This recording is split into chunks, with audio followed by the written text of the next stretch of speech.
exciting to put together another class for people under the umbrella of exploring spirituality with the Alexander technique, the realm of spirit. And so this class is called Approaching the Alexander Technique and Our Lives with Simplicity and Clarity. I think we all like to have that experience. Maybe some of us may not know what it is to be simple and clear, but we might have moments of it.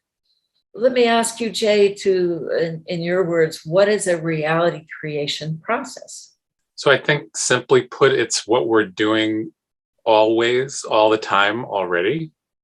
Mm-hmm. We just may not be aware of the experiences we're creating. Mm-hmm.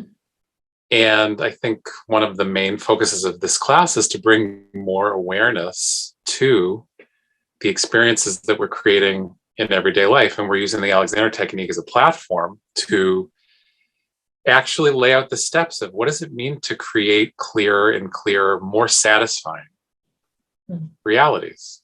We know when we're dissatisfied. We feel it. And that's not bad. It's just telling us something. It's information. It's good feedback, and that feedback loop that we're always in. Mm-hmm. We're always in a feedback loop of what we're creating in our lives and in our reality.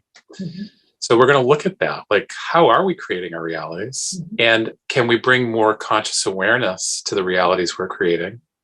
And there's actually a 5-step process to just examine what our experiences are in the realities we're creating. And that's the theoretical information. Mm-hmm. And it's good to know the theory so we can apply it and create more experiential satisfaction in the realities we're creating.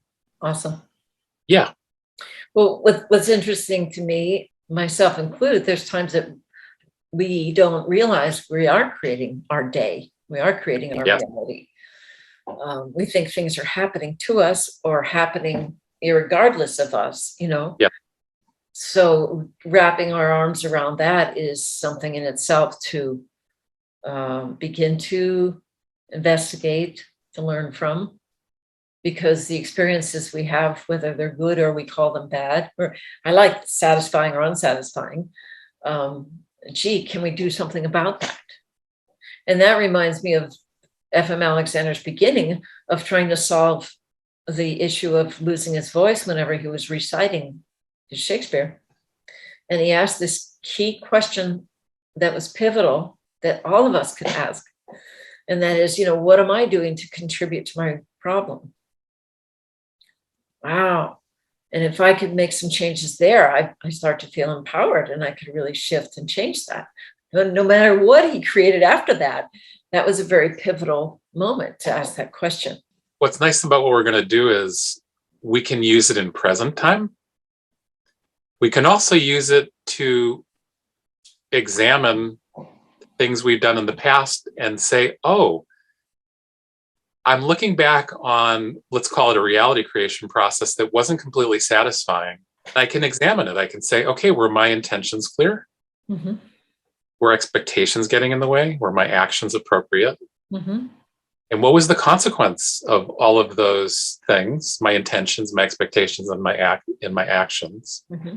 And when I examine it with that awareness, I can, if I need to, react, not react in the normal way we think of reacting, like having a defensive or fearful reaction, but in other words, recreate my experience because I brought my awareness to something that wasn't so satisfying. But like Alexander, I'm examining what I'm doing step by step. And I'm shifting what I need to shift to create a more satisfying reality. Mm-hmm. It's pretty simple. But like Alexander, we have to be willing to inquire and be curious about ourselves. Moment by moment. So we can't blame others. We can't blame the world. I like what you said before. Mm-hmm. It is true that things are always happening that are beyond our control. That's just part of our experience. Mm-hmm. However, we've been given the greatest gift of all, which is we get to determine how we respond and to react to whatever is happening, and that is everything. Yeah. That makes us incredible vehicles for creating realities that are satisfying, that are flow based, that are aligned. You know, we just have to bring more of our conscious awareness and attention to what we're already doing.